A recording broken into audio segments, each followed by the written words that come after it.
पद्मेश 24/7 के माध्यम से हम जिले भर की पल पल की ताज़ा तरीन खबरों का प्रसारण करते हैं और दूसरे दिन YouTube के माध्यम से भी आपको खबरें दिखाई जाती है। लेकिन YouTube में प्रतिदिन की पूरी खबरें नहीं होती बल्कि चुनिंदा खबरें ही दिखाई जाती है। अगर आप जिले भर की संपूर्ण ताज़ा तरीन खबरें देखना चाहते हैं तो जल्द ही अपना पद्मेश डिजिटल सेटअप बॉक्स लगवाएं।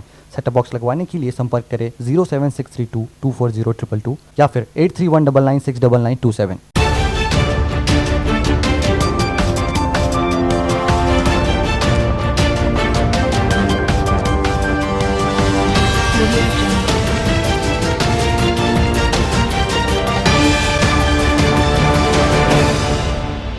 नमस्कार, पद्मेश 24/7 में आपका स्वागत है। मैं हूं अर्चना मिश्रा। आगे बढ़ने से पहले सबसे पहले एक नजर आज की हेडलाइंस पर।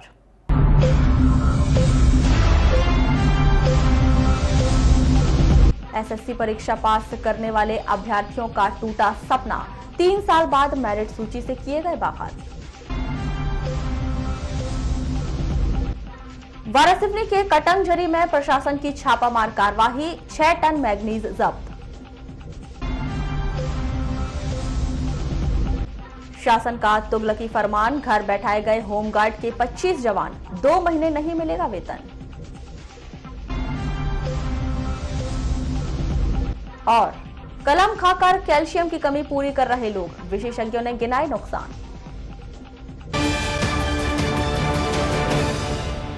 और अब खबरें विस्तार से। अर्धसैनिक बल के तौर पर नियुक्त होने के बाद देश की सेवा करने के सपना संजोए जिले के करीब 150 अभ्यर्थियों का मेरिट सूची जारी होने के बाद यह सपना धरा का धरा रह गया है।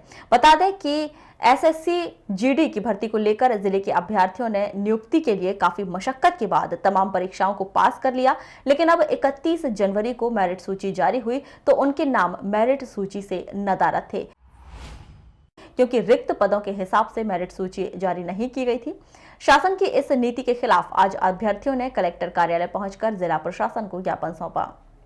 वहीं भर्ती प्रक्रिया को अधिक पदों के साथ पूर्ण न किए जाने पर आंदोलन की चेतावनी दी गई। इस संदर्भ में अभ्यर्थियों ने बताया कि एसएससी जीडी भर्ती प्रक्रिया के तहत तमाम योग्यता और परीक्षा भी पास कर ली थी, लेकिन जब मेरिट सूची जारी की गई तो रिक्त पदों पर काफी कम करते हुए हमारे भविष्य के साथ खिलवाड़ किया गया है। यदि हमारी मांगें पूरी नहीं होती हैं तो अभ्यर्थी एकजुट होकर दिल्ली में आंदोलन करेंगे।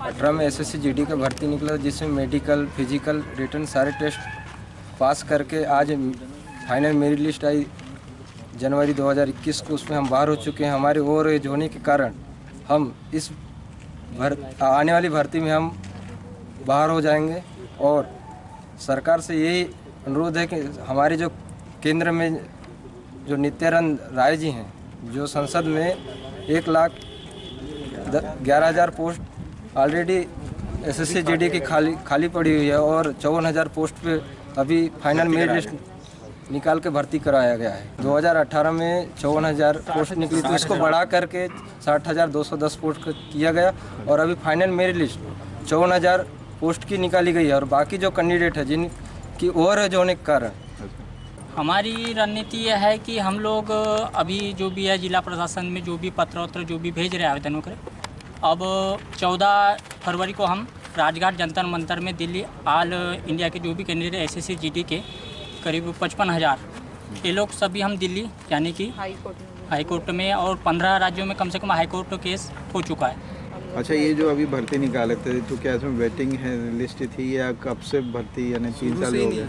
ये भर्ती 2018 में निकली थी। पूरे पद 124 में 5 या 6,000 पकड़ के पूरे 60,220 हो रहा है। इसमें बोला जाए तो जैसे कैंडिडेट है वो एग्ज़ाम, फिजिकल, मेडिकल, री मेडिकल टोटल फिट है, ठीक है, लेकिन इन्होंने 50,000 के ऊपर 54,000 बोल रहे हैं, लेकिन पूरा पद अभी 10,000 खाली है। तो हमारी मांग यह है कि पूरा पद को भरा जाए, वेटिंग लिस्ट दिया जाए। अभी यूपी पुलिस करीब आर्मी भर्ती, यूपी पुलिस 15 ऐसी भर्तियाँ जो हो चुकी है, रेलवे से पकड़ के वहाँ लड़के लग चुके हैं, उनकी सीट पूरी खाली जाना है। वहीं इस संदर्भ में एसएससी जीडी भर्ती की अभ्यर्थी मेघा डहरवाल ने बताया कि वह इस भर्ती की मेडिकल फिट की उम्मीदवार हैं। उन्होंने लिखित परीक्षा, फिजिकल, मेडिकल सभी अच्छे नंबरों से पास की है, लेकिन जो मेरिट लिस्ट जारी की गई है उनमें से उन्हें बाहर कर दिया गया है। शासन से हमारी यही मांग है कि जब भर्ती को लेकर रिक्त पदों की संख्या अधिक है तो भर्ती के नाम पर युवाओं के भविष्य के साथ खिलवाड़ क्यों किया गया।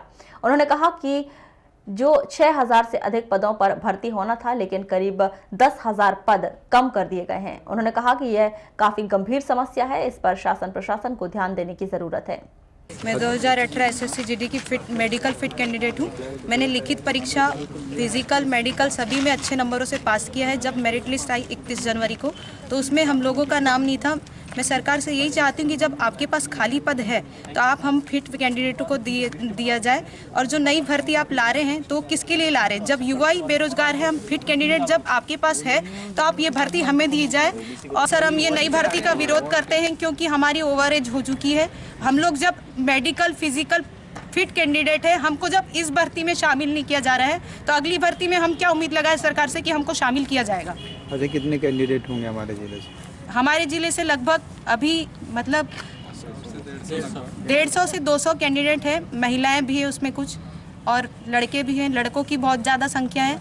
महिलाएं, नक्सल डिस्ट्रिक्ट का भी हमें कोई फ़ायदा नहीं दिया गया। नक्सल प्रभावित क्षेत्र होने के बाद भी बालाघाट में पोस्ट कम आई गई थी, जिसके वारासिवनी एसडीएम संदीप सिंह के नेतृत्व में 1 फरवरी को राजस्व, पुलिस एवं खनिज विभाग की संयुक्त टीम द्वारा कटंगझरी में छापामार कार्रवाई कर 10 टन मैग्नीज जब्त किया गया है। जब्त मैग्नीज को वारासिवनी थाने की सुपुर्दगी में सौंपा गया है।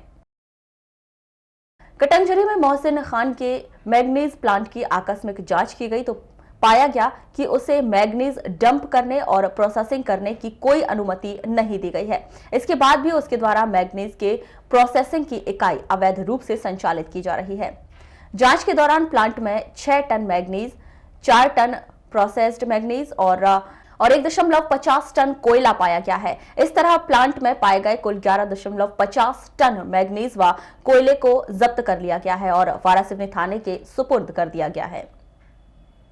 अवैध रूप से मैग्नीज प्लांट संचालित करने वाले मोहसिन खान के खिलाफ खनिज अधिनियम के अंतर्गत प्रकरण दर्ज कर कार्रवाई की जा रही है।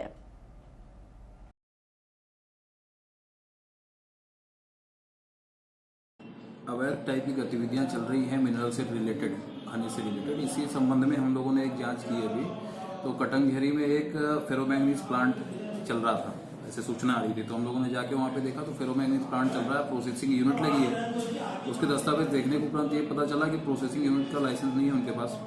इसके साथ साथ वहाँ पे 6 टन मैग्नीज रखा हुआ था, क्योंकि डंप करने की भी परमिशन नहीं थी, इसलिए उसको भी जब्त किया गया। साथ साथ उसने जो प्रोसेस करके 4 टन मैग्नीज का मेटल बना के रखा था, उसको भी जब्त किया है। तो जब्त करके यहाँ पे थाने में लाया गया है।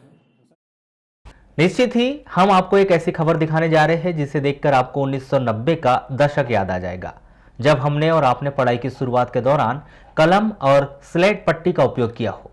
शायद आपके जहन में वह तस्वीर याद आ गई होगी जब काली स्लेट पट्टी पर हम सफेद कलम से अनार और आम, इमली का लिखा करते थे। लेकिन आज हम यह बातें आपसे क्यों कर रहे हैं, इसकी भी एक बड़ी वजह यह है कि समय के साथ ही स्लेट पट्टी का दौर समाप्त हो गया। भले ही आज बाजार में स्लेट पट्टी गायब हो गई हो, लेकिन कलम है कि अपनी उपस्थिति दर्ज कराए हुए है। अब आप सोच रहे होंगे कि जब स्लेट पट्टी का काम ही नहीं है तो कलम किस काम की है। छोटे बच्चों और उनके परिजन बताते हैं कि कोरोना काल में स्कूल खुला नहीं, इसलिए उन्हें नहीं पता कि कलम और स्लेट पट्टी क्या होती है, उसके उपयोग क्या है। जैसे अभी कोविड के चलते कलम और पट्टी का यूज़ तो जहाँ तक प्राइमरी लेवल में जो हम मोहल्ला क्लासेस वगैरह जाते हैं टीचर वो लोग पढ़ाते हैं, लेकिन फिर भी जो बच्चे ऑनलाइन में देख रहे हैं, है ना, कलम और पट्टी उनसे लगभग बहुत दूर हो चुकी है और वो बहुत ज़रूरी है। जब तक बच्चे यदि कलम पट्टी में लिखेंगे नहीं, उससे क्या लिखने से उनके जो मस्तिष्क में बातें हैं और उसकी कला, मेन उनमें लिखने की कला है, वो उससे दूर होते जा रहे हैं। आंखों पे बुरा प्रभाव पड़ रहा है। डायरेक्ट हम कांटेक्ट में पढ़ाते हैं, जैसे कलम पट्टी रही तो उस बच्चे को, और जैसे मोबाइल के चलते अभी जो कलम पट्टी का से दूर हो रहे बच्चे, वो बहुत गलत है। भविष्य के हिसाब से वो उसमें कुछ भी विकास तो हो रहा है, चलो ठीक है, जो चीज़ें बच्चे सीखना चाह रहे हैं वो मोबाइल के थ्रू सीख रहे हैं, लेकिन कलम पट्टी में वो जो उनका विकास है वो अवरुद्ध हो, मतलब आगे होता है और इससे अवरुद्ध हो रहा है ऑनलाइन पढ़ाई में। मेरा नाम सिया है, मैं पहली पढ़ती हूँ। कलम पट्टी क्या होता है? कलम पट्टी मुझे नहीं पता है। स्कूल में बताया नहीं कलम पट्टी क्या होती है? नहीं। तो तुम लोग लिखते पढ़ते कैसे हो? Copy pencil. कलम पट्टी का आज तक पता नहीं क्या है? नहीं पता। क्या नाम है बेटा? भूमि। कौन से स्कूल में पढ़ते हो? दूसरी क्लास में पढ़ते हो? स्कूल कौन सा, स्कूल का नाम क्या है? डाइट। तुम्हारे स्कूल में कलम पट्टी से तुमको लिखवाते हैं क्या? नहीं। कलम पट्टी को पहचानते हो? नहीं। कलम पट्टी के बारे में कुछ जानकारी है, क्या होती है? नहीं। कभी देखे हो कलम पट्टी? स्कूल में भी नहीं दिखा दें? नहीं। इस वर्ष स्कूल तो अधिकांश बंद है, इसलिए हम एक सरकारी स्कूल पहुंचे जहां पर प्राथमिक शिक्षक से कलम के विषय में जानकारी ली तो उन्होंने कहा कि कलम का उपयोग बहुत जरूरी है, लेकिन वर्तमान समय में यह केवल सरकारी स्कूलों तक सीमित रह गया है। नहीं, ऐसी वजह नहीं है कि कलम पट्टी से दूर हो रहे हैं। कलम पट्टी का तो उपयोग हो रहा है, पहली से 5वीं तक बच्चे करते हैं कलम पट्टी का उपयोग, और पहली वाले बच्चों को, ताकि वो उनकी पकड़ मजबूत हो और लिखने में उनको आसानी हो। स्कूल की पढ़ाई पूरी कर कॉलेज पहुंच चुकी छात्राओं से जब हमने इस बात में चर्चा की तो उन्होंने बताया कि कलम का उपयोग तो उन्होंने पहले ही किया है, लिखने में भी और खाने में भी। वे जानती है कि कलम कैल्शियम की कमी को पूरा करता है। कलम में कैल्शियम रहता है, जिसकी वजह से शरीर की कैल्शियम की कमी को पूरा करता है, इसलिए लोग कलम खाते हैं। अच्छा, कौन लोग इस कलम का खाने में उपयोग ज़्यादा करते हैं? महिलाएं, पुरुष, बच्चे? बच्चे लोग सबसे ज़्यादा खाते हैं। और महिलाएं भी खाती है, जिनको इसका टेस्ट पसंद आता है। पर इसकी सबसे खासियत यह है कि कैल्शियम इसमें पाया जाता है, जिससे इस शरीर को फायदा करता है। आप कलम खाते हैं? हाँ, बचपन में बहुत खाया है। स्टेशनरी संचालकों के अनुसार अब कलम और पट्टी का उपयोग कम होते चला है। पट्टियां तो नहीं बिकती, लेकिन कलम आज भी बिक रही है। भैया, वर्तमान समय में स्लेट और जो कलम है, इसका उपयोग किस प्रकार से लोग कर रहे हैं, कितनी मात्रा में लेते हैं इसको? अभी से इसका उपयोग तो बहुत कम हो गया।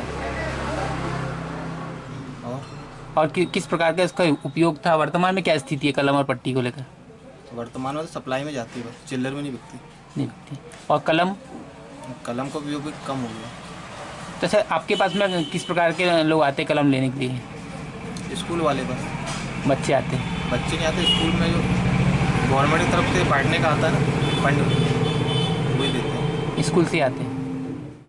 शहरी क्षेत्र में तो अब कलम पट्टी ना के बराबर बिकती है, ग्रामीण इलाके में अभी भी उसका चलन चालू है। शहरी क्षेत्र में ज़्यादातर पेंसिल, रबर, कटर और कॉपियाँ ये बिकती है।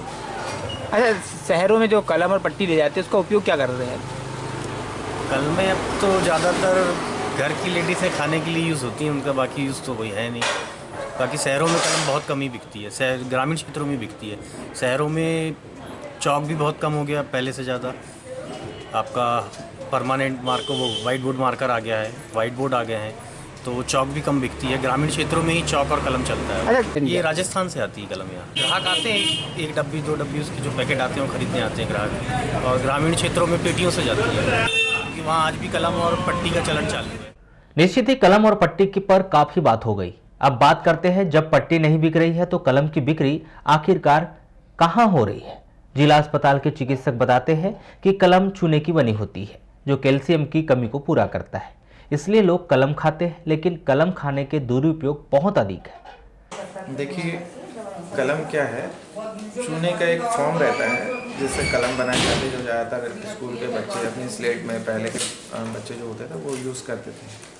कलम क्या होता है, एक्चुअली कैल्शियम होता है उसमें, और मुँह में जलन नहीं होती, तो लोगों को आसानी से खाने में ज़्यादा दिक्कत नहीं होती। लेकिन ये खाना सही नहीं होता, ये अपने स्टोमक, मतलब जो आमाशय होता है, पेट होता है, उसमें जाके जम जाता है। जमने के बाद में उसकी परत बन जाती है। परत बनने के बाद में उसमें ये होता है कि अपने को आगे गैस्ट्राइटिस की प्रॉब्लम होने लग जाती है, पेट में जलन होना, ऊपरी साइड में पेट में हमेशा जलन बनी रहती है, खाने में कमी आ जाती है, दिन भर खाना पीना नहीं चलता है, तो इस टाइम से खाना नहीं चाहिए।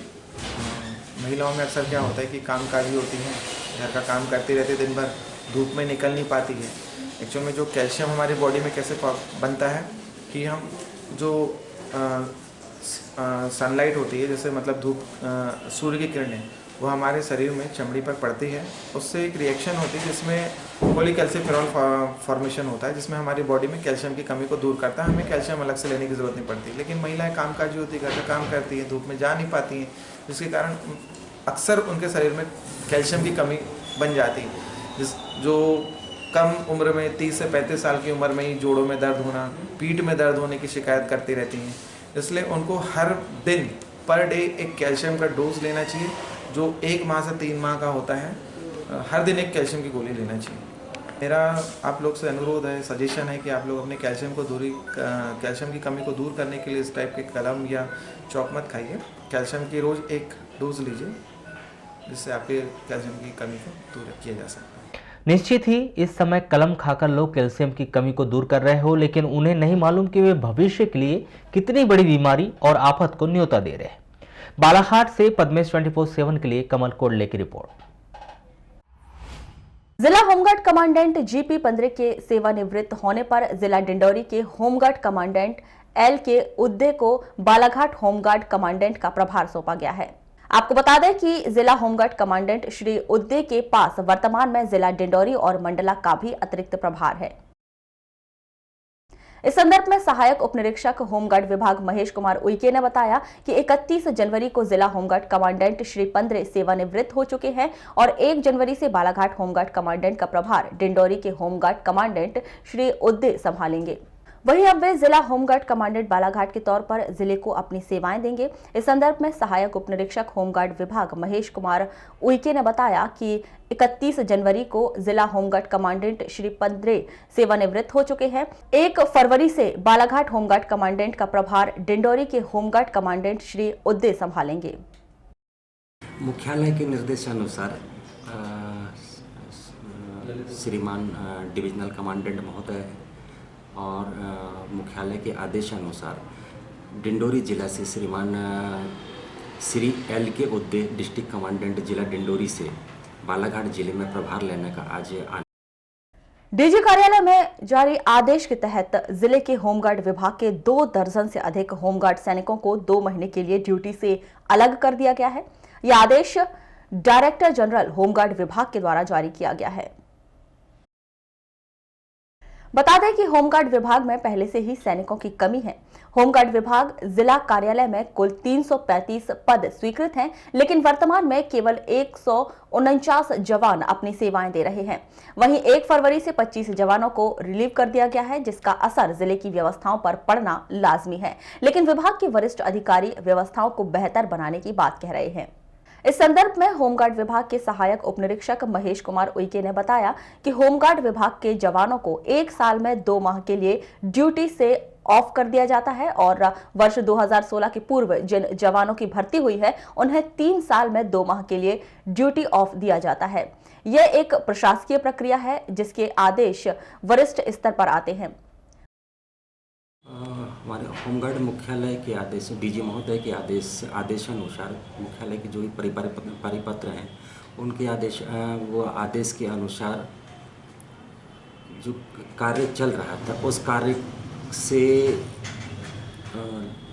प्रत्येक जवान को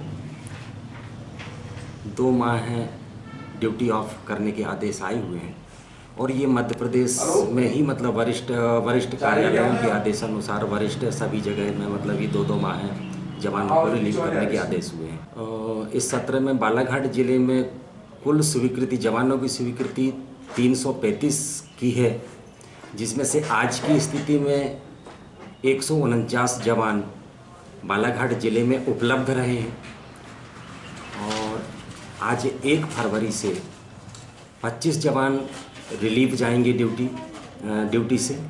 1 जवान अपनी 60 वर्ष की उम्र पूरे हो सेवानिवृत्त होने जा रहे हैं। इस प्रकार से कुल 26 जवान आज आज 1 फरवरी से ये मुख्यालय के आदेशानुसार जो भी मतलब लगभग 123 जवानों से ही जिले का काम करना पड़ेगा। एसएससी परीक्षा पास करने वाले अभ्यर्थियों का टूटा सपना, 3 साल बाद मेरिट सूची से किए गए बाहर। वारासिवनी के कटंगझरी में प्रशासन की छापामार कार्रवाई, 6 टन मैग्नीज जब्त।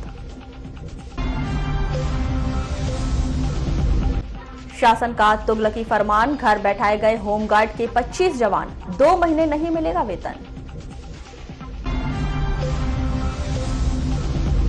और कलम खाकर कैल्शियम की कमी पूरी कर रहे लोग, विशेषज्ञों ने गिनाए नुकसान। तो ये थी अभी तक की खास खबरें। अगले न्यूज बुलेटिन के साथ फिर मुलाकात होगी, तब तक के लिए नमस्कार।